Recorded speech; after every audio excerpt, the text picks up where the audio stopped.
his own with the video for a song called Santa Monica. Mm-hmm. Where did you shoot that?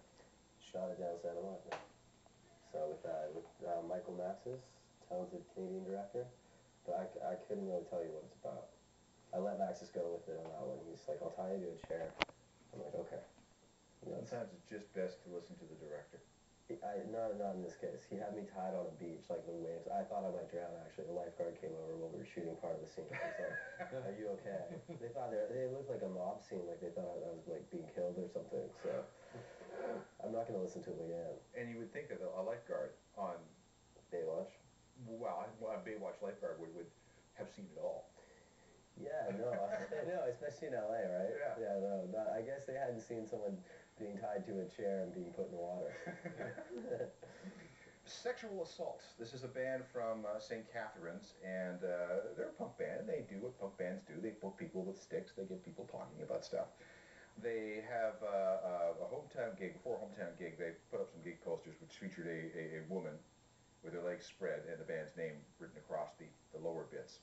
So there was lots of scandal, there was lots of controversy about this, and the band puts up a blog on their MySpace page, explaining, look, we're a mixed gender band, we don't support sexual assault, okay, so maybe the posters were poorly designed or whatever.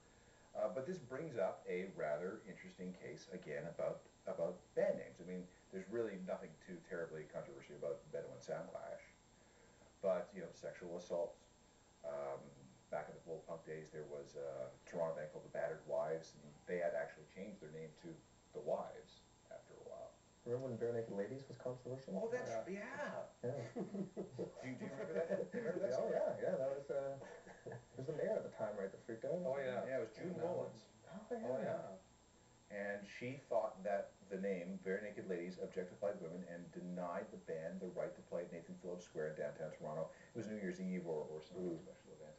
And that was just goofy. The best thing ever happened to the band. Does their music have anything to do with sexual assault? No, it's Yeah, that's the question I would ask, is that they're a mixed gender band. Yep. So what is the context of their music say about it one way or the other? Like if that's the, if there's controversy is like, it seems like there's a strategy involved, obviously, they're a punk band and they want to come with something edgy, and that's fine. But if they're pro-sexual assault, that's one thing. If they're pro-awareness and they're pro, we don't. Well, the point on their blog was that sexual assault could happen to either gender. Right. So they weren't advocating it; they were just using it as a name to. So they're using sexual assault as a cheap gimmick. Right. I mean, you remember there's that band, the Dead Dianas? Mm-hmm. After Diana died in a car accident, and they're like, well, we're just like the Dead Kennedys. But this thing was their music was terrible, but they did get a lot of notoriety for it. But it just seems to me it's already been done. That kind of like, oh, we're going to be, it was like outrageous with our name. So it seems like it might overshadow the music, which to me is the point. Although maybe saying it's punk to have a really outrageous name, to me it's more punk to have outrageous music. Well, I checked out their music, and they're a very classic 80s hardcore drunk punk kind of band, and this sort of fits into that aesthetic.